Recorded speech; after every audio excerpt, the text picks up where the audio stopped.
শান্তি সৃষ্টি করার চেষ্টা করেছে। ছাত্রদের প্রতি আমাদের সকলের পূর্ণ সমবেদনা আছে। নির্যাতিতা ও নিহত তরুণী চিকিৎসক স্নাতকোত্তর ছাত্রীর প্রতি যে মর্মান্তিক অপরাধ সংঘটিত হয়েছে তার সুবিচার আমরা সকলেই চাই। এখন বিষয়ের তদন্তভার সিবিআই এর হাতে।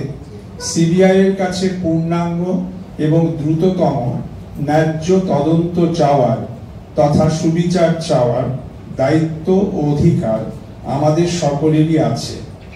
কিন্তু আজ মহানগরকে এবং তারপর কাল বাংলাকে স্তব্ধ ও অচল করার যে প্রয়াস হলো ও হচ্ছে তা সম্পূর্ণত অসমর্থনীয়।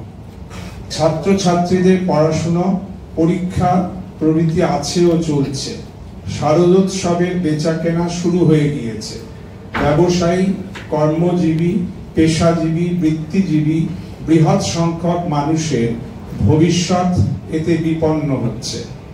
শিক্ষা ও স্বাস্থ্য সহ সকল জনক্ষেত্র ও আপৎকালীন পরিষেবা বিপন্ন।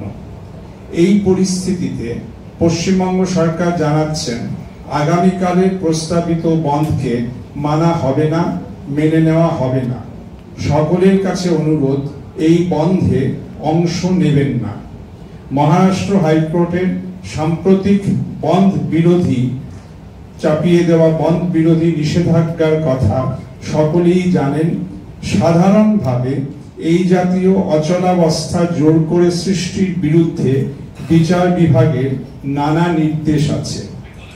বন্ধ তথা আন্দোলনের নামে সাধারণ মানুষের স্বাভাবিক জীবনযাত্রাকে সহসা জোর করে বন্ধ করে দেওয়ার ব্যাপারে বিচার বিভাগের নির্দেশ মান্য।